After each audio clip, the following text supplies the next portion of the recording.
Hi, ನಮಸ್ತೆ ಸ್ನೇಹಿತರೆ. ಇವತ್ತು ನಾನು ತೆಂಗಿನಕಾಯಿ ದೋಸೆ ಮಾಡ್ತಾಯಿದ್ದೇನೆ. ನಾನು ಇದನ್ನು ಯಾವ ರೀತಿ ಮಾಡ್ಕೊಂಡಿದ್ದೇನೆ ಅಂತ ನೋಡ್ಕೊಂಡು ಬರುವ. ಫಸ್ಟ್ ಟೈಮ್ ನನ್ನ ಚಾನಲನ್ನು ವಿಸಿಟ್ ಮಾಡಿ ವಿಡಿಯೋ ನೋಡ್ತಾ ಇರುವವರು ದಯವಿಟ್ಟು ಸಬ್ಸ್ಕ್ರೈಬ್ ಮಾಡ್ಕೊಳ್ಳಿ. ಹಾಗೆಯೇ ಪಕ್ಕದಲ್ಲಿ ಕಾಣುವ ಬೆಲ್ ಐಕಾನನ್ನು ಪ್ರೆಸ್ ಮಾಡಿ.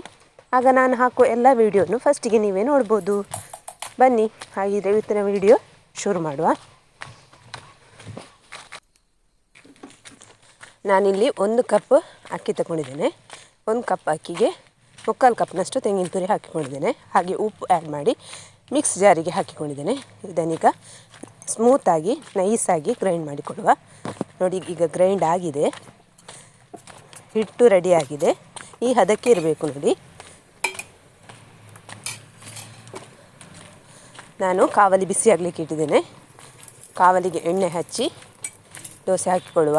ನಾನಿಲ್ಲಿ ತೆಂಗಿನೆಣ್ಣೆ ಮತ್ತು ಎಳ್ಳೆಣ್ಣೆಯನ್ನು ಮಿಕ್ಸ್ ಮಾಡಿ ಯೂಸ್ ಮಾಡೋದು ಕಾವಲಿಗೆ. ದೋಸೆ ಚೆನ್ನಾಗಿ ಹೇಳ್ತದೆ. ನೋಡಿ, ದೋಸೆ ಆಗಿದೆ. ಈಗೊಂದು ಎಷ್ಟು ಚೆನ್ನಾಗಿ ಬಿದ್ದಿದೆ ನೋಡಿ. ಇದರಲ್ಲಿ ಕಣ್ಣು ಬಂದಿದೆ. ತುಂಬ ರುಚಿಯಾಗಿಯೂ ಇರ್ತದೆ. ಯಾವಾಗಲೂ ನೀರು ದೋಸೆ ಎಲ್ಲ ಮಾಡೋದಕ್ಕಿಂತ ಇದೊಂದು ಸ್ವಲ್ಪ ಡಿಫ್ರೆಂಟ್, ಈಸಿಯೂ ಆಗ್ತದೆ. ಒಮ್ಮೆ ಟ್ರೈ ಮಾಡಿ ನೋಡಿ. ಇಷ್ಟ ಆದರೆ ಒಂದು ಲೈಕ್ ಕೊಡಿ, ನಿಮ್ಮ ಫ್ರೆಂಡ್ಸ್ ಜೊತೆ ಶೇರ್ ಮಾಡಿ. Thank you for watching.